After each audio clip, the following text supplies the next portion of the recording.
پینا، مگر پتے بتاتے خدا ہم جیب میں لیے پھر کوئی بات نہیں۔ تو یہ چیزیں جو ہے نا نجس اور حرام ان کو الگ رکھنا چاہیے۔ بہت سی چیزیں حرام ہیں، جیسے سارے جو حرام جانور ہیں سارے فقہا کہتے ہیں خنزیر کے سوا باقی بھائی طاہر ہے، پاک ہے، اگر وہ جسم کو لگے ان پر کوئی گندگی نہ ہو تو کتا بھی ہو یا کوئی بھی ہو کہتے ہیں پاک ہے، پاک مانتے ہیں مگر حرام مانتے ہیں دوسری طرف۔ تو حرام کو الگ رکھنا چاہیے۔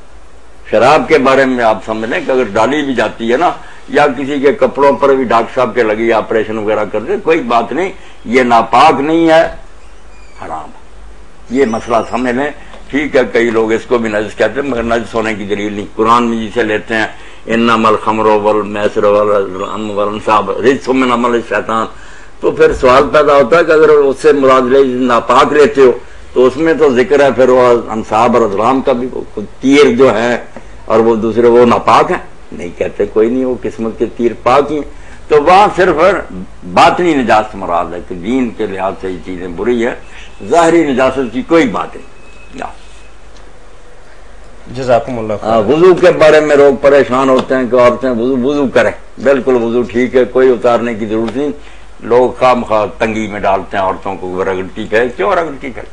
ناخنوں تک پانی نہیں پہنچتا، ناخنوں تک پہنچنے تو پھر ناخن بھی اکھاڑے اندر جلد کے کسی طرح پہنچائیں۔ بھائی حکم تو ہے ہاتھ دو، ہاتھ اگر آدمی نیل پالش ہوتے ہی دھو لے کہ روٹی کھانے کے لیے ہاتھ دھو لو، جب آئے گا ہاتھ دھو کر وضو کا بھی چھوڑیں تو مانے گا کہ نہیں اس نے ہاتھ دھو لیا؟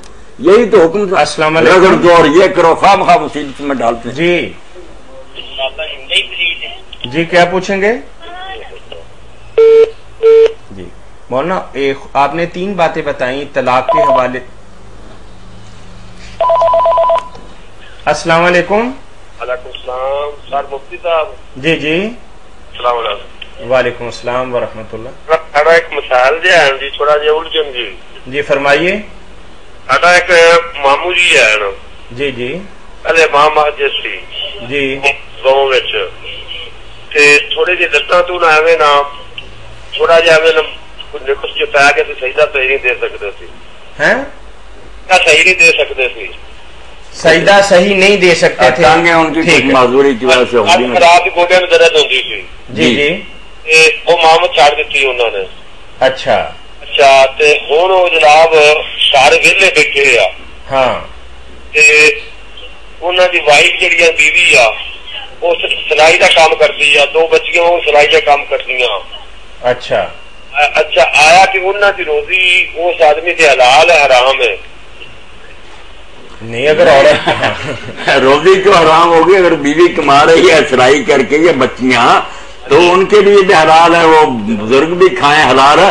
باقی ان کی امامت میں کوئی خلل نہیں تھا، اگر وہ بیچارے نہیں سجدہ ٹھیک کر سکے۔ امامت چھوڑ دی، نہیں چھوڑنی چاہیے تھی۔ کئی لوگ ہوں گے نا شرارتی کہ نہیں جی اس کا سجدہ نہیں پورا، بھائی جو آدمی نماز پڑھتا جب اس کی اپنی ٹھیک ہے تو امامت کیوں نہیں ٹھیک ہوگی؟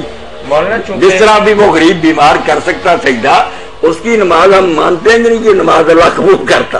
جب اس کی قبول ہوئی تو مفتیوں کو پریشان ہونے کی بات کیا؟ جیسے بھی وہ لولا لنگڑا بیچارہ پڑھاتا تھا پڑھانے دیتے، اس کی عزت کرتے، تعاون کرتے پورا۔ یہ تو بڑا جرم ہے کہ وہ معذور ہے، اللہ نے اس کو ایک امتحان میں ہم نفرت کریں کہ نہیں جی یہ ٹھیک نہیں۔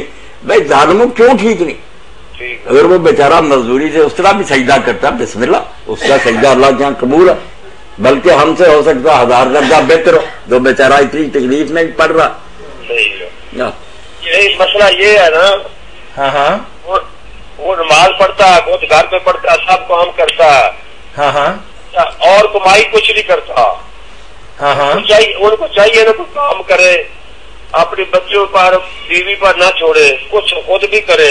ہاں ہاں جیسے میرے بھائی آپ نے بتایا وہ معذور ہیں، اب اور کام تو کر نہیں سکتے، کوشش کریں کہ وہ امامت ہی بحال ہو جائے، دوبارہ وہ نماز پڑھانا شروع کر دیں، چلو کچھ مدد ہو جائے گی۔ نمازیوں کو سمجھائیں کہ کوئی شاید ان کا تھوڑا سا مسئلہ یہ ہے کہ ان کی بیوی اور بیٹیاں کماتی ہیں، وہ خود اس وقت نہیں کما سکتے۔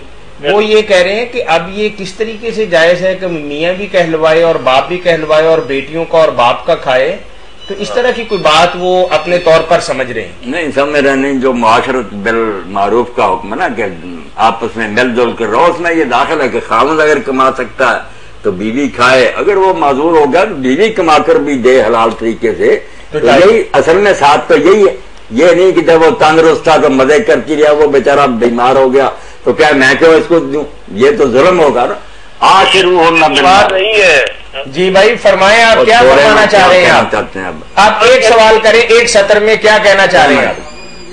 چل پھر بھی سکتا ہے، تھوڑا بہت چل پھر بھی سکتا ہے۔ چلے نہیں کام کرتا تو پھر کیا حرج والی بات ہے اس میں؟ یہ جو کھانا رکما ان کا وہ حلال ہے۔ الحمدللہ مولانا فرما رہے ہیں کہ بہت حلال ہے، حلال ہے، ہر اعتبار سے حلال، بالکل حلال ہے۔ باقی وہ کام کر سکتا تو کرے، وہ اس کو بھی چاہیے کہ فارغ نہ بیٹھے، مگر کھانا حلال ہونے میں کوئی حرج نہیں۔ مولانا جب مسجد والے اسے نماز کے لیے رکھنے کے لیے تیار نہیں ہے، کوئی چوکیدارے کے لیے، کسی گودام کی رکھوالی کے لیے، کون رکھے گا اسے؟ کون رکھے گا اس بیچارے کو؟ صحیح سر۔ اچھا ایک بات سر اور ہے، چلے اگلے اتوار بھائی وقت اور لوگوں کو بھی دینا، اگلے اتوار مولانا طلاق وہ جو مسئلہ تھا نا نیل پالش کا، اس کے بارے میں ذہن صاف کریں کہ اللہ نے صرف یہ کہا کہ ہاتھ دھو، جس کو ہر کوئی جانتا ہاتھ دھو لیے کافی، رگڑنے کے ریتیوں کے ساتھ ضرورت نہیں، یہ خام خواہ تنگی ہے۔ آپ جائیں یہ کارخانوں، میں نے دیکھا کہ مزدور بیچارے کر رہے ہیں، وہ ایسے ان کے نا ہاتھ جو ان کے ساتھ تیل ہوتا اور کئی ایسی میل ہوتی ہے۔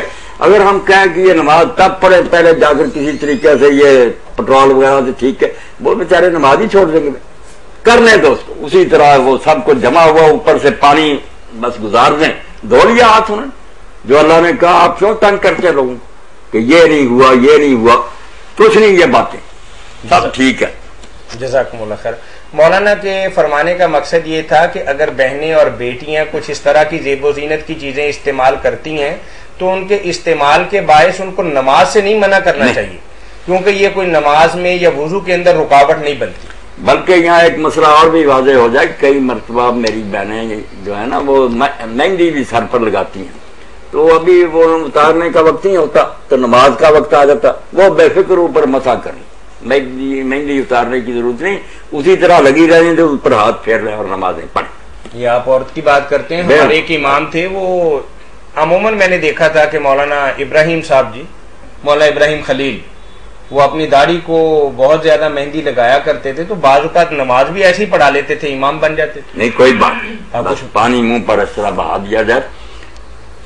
یہ بھی جو اندر اتارنے کی کوشش کرتے رہتے ہیں خام خواہ کی مصیبت ہے، کوئی کرنے کی ضرورت نہیں، بس جہاں بال نہیں اگے وہ اچھی طرح دھوڑیں، باقی اوپر آپ پانی بہا دیں، کوئی خشک رہ گیا تر ہو گیا کچھ نہیں، ٹھیک ہی ٹھیک ہے۔ جزاکم اللہ خیر۔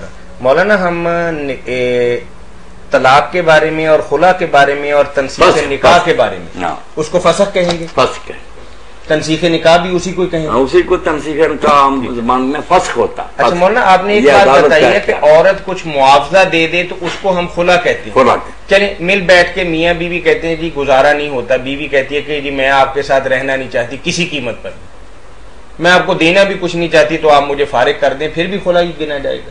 نہیں، وہ اگر مفت میں اس کی جان چھوڑ دیتا، طلاق دیتا تو اس کی نیکی ہے، ٹھیک ہے، وہ کچھ نہیں لینا چاہتا، مگر اگر وہ مطالبہ کرے کہ تم میرا گھر اجاڑ رہی ہو، میں آباد کرنا چاہتا ہوں، اب میں معاوضہ دوں گا، قیمت پر میں طلاق دوں گا، تو اللہ نے قرآن میں کہا کوئی حرج نہیں اگر وہ کچھ لے لے، مہر کی حد کے اندر رہنا چاہیے، زیادہ بھی اگر لے لے، جیسے حضرت عثمان رضی اللہ تعالیٰ کے سامنے جب وہ معصور سے معاملہ گیا کہ ایک عورت اس طرح خلا چاہتی ہے تو آپ نے بنایا اس کی بالیاں تک اتارو، بالکل سوائے چنی کے نہ کوئی چیز نہ رہنے دو، جو گھر اجاڑ رہی ہے خام خواہ سے سب چھین لو، تو چھینا جا سکتا ہے، جائز ہے۔ یہ طلاق بالمال کہلاتی ہے طلاق ہی مگر مال کے بدلے میں، عورت کی شرارت سے دی جا رہی ہے۔ فسخ ہے عدالت کا اختیار، فسخ طلاق نہیں، گڑبڑ ہے یہاں ہر معاملے میں کہ وہ بھی طلاق ہے یونین کو بھیجے، سیدھی بات ہے جب قاضی نے ڈگری دے دی نا کہ میں نے نکاح ختم کر لیا، کسی چیئرمین کو بھیجنے کی ضرورت نہیں نہ طلاق کی، اس کا یہ اعلان جو ہے اس سے نکاح فی الفور ختم، یہ طلاق اس کا اعلان بھی بائن کہلاتا ہے، اسی وقت کوئی رجوع کا حق